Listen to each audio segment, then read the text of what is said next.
Quanto menos problemas vê, mais neurótico o indivíduo é. Enquanto na sanidade a percepção das dificuldades é bastante aguda, por haver menor resistência à consciência. Bem, aqui o Dr. Kepp aborda essa questão fundamental para a vida de todos nós, que é a diferença entre ter problemas e ver os problemas, porque fazemos essa confusão. Ou seja, não ver os problemas não significa não ter os problemas. Pelo contrário, quanto menos a gente vê uma dificuldade, um problema que a gente tem, mais esse problema se acentua. E ao contrário, à medida que a gente passa a perceber como tem aquele problema, a agressividade, o egoísmo, seja lá o que for, então esse problema já começa a ser controlado e assim ele se reduz. Dr. Keppe says here, if envy is not conscientized, we will automatically project, which means that if we do not see the problem in ourselves, we will transfer it to someone else.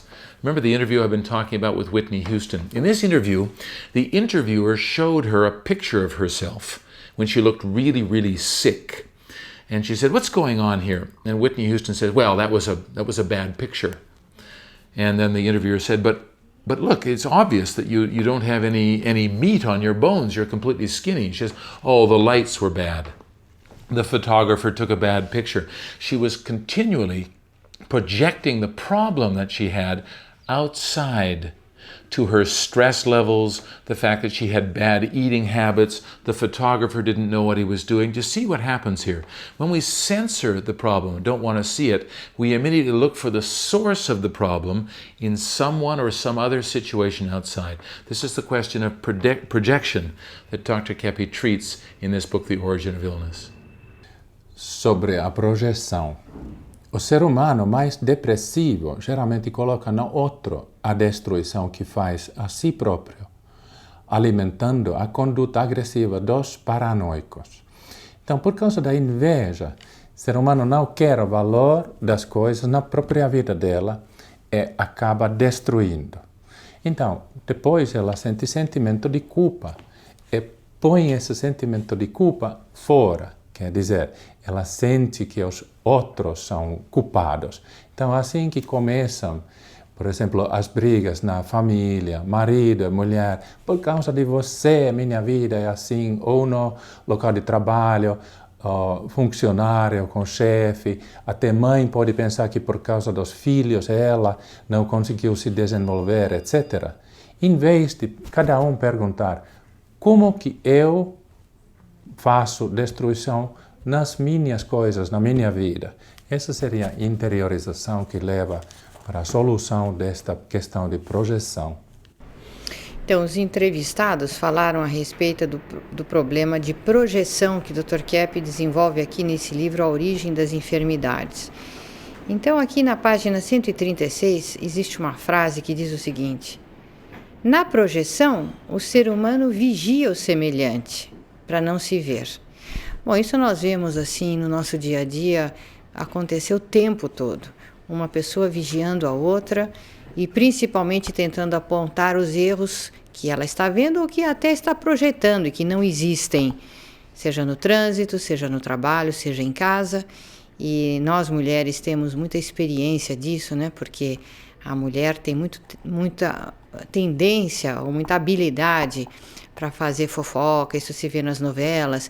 Então, é um hábito de projeção que pode levar e leva às doenças mentais mais graves. Então, Dr. Keppe... Você quer dizer, né, Cláudia, que essa conduta de projeção é a conduta mais doentia que existe, né? Agora, eu quero mostrar aqui uma frase muito importante para os senhores prestarem atenção. O ser humano deseja o que é mais impossível deixar de ser. É uma frase filosófica, né? Quer dizer, o ser humano quer aquilo que é totalmente impossível. O que é, né? Ele deixar de ser, deixar de existir, deixar de... Enfim, deixar a própria vida. Então, o ser humano, ele não quer pensar que ele é eterno, que o ser dele é eterno, que nunca mais o ser humano vai deixar de ser. Então, por questão de dúvida, né? É como Agostinho falou, aquele pensador, se a pessoa não acredita na eternidade, é de bom augúrio, né? Ela fazer o bem, porque se ela não acredita e a eternidade, se não existe, tudo bem, né? Ela não perde nada, mas se existe, aí ela perde tudo, né? Então eu quero pôr mais uma frase aí, veja. As enfermidades causam muita satisfação ao ser humano. Por quê? Porque o ser humano tira muita satisfação quando ele nega o ser dele, por causa da inveja, justamente.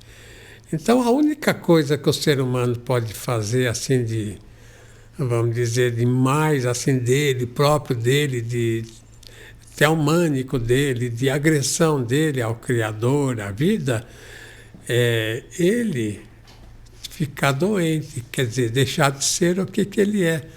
Quer dizer, deixar a verdade, deixar o bem, deixar o belo.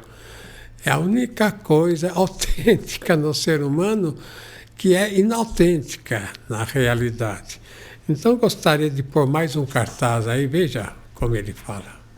A máscara é a falsidade. A máscara é esse elemento ao redor, veja. Por que, né, tem essa máscara? O segundo círculo tem o quê, né? A negação, omissão e deturpação ao bem, Então, que leva aos sentimentos e ideias malévolas.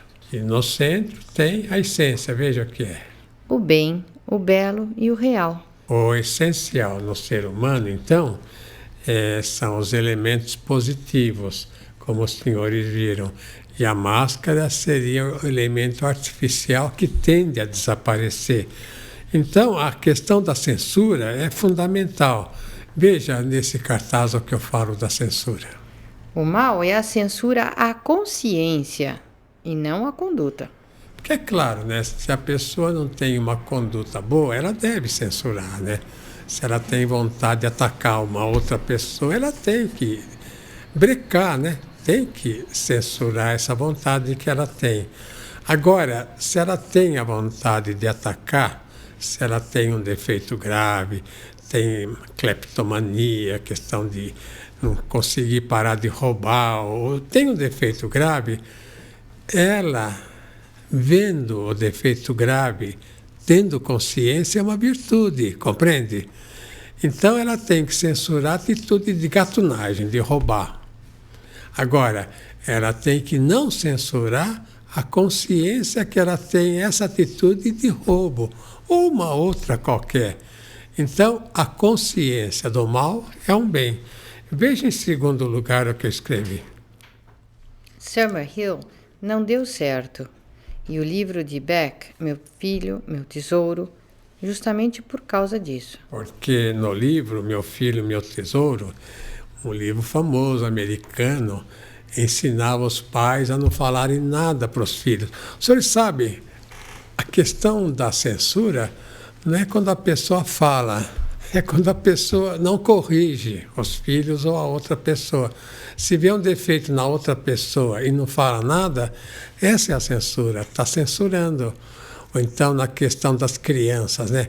A criança tem um vício, tem um hábito ruim. Se não fala, está censurando. Deixa a criança naquela atitude ruim, deixa a criança ficar fora da realidade. Agora, quando fala, é que está terminando a censura. Então, veja em terceiro lugar.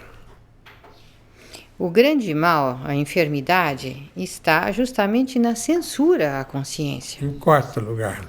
Consequência dessa censura: A. Medo. B. Estancamento. C. Tristeza. D. Silêncio. E covardia.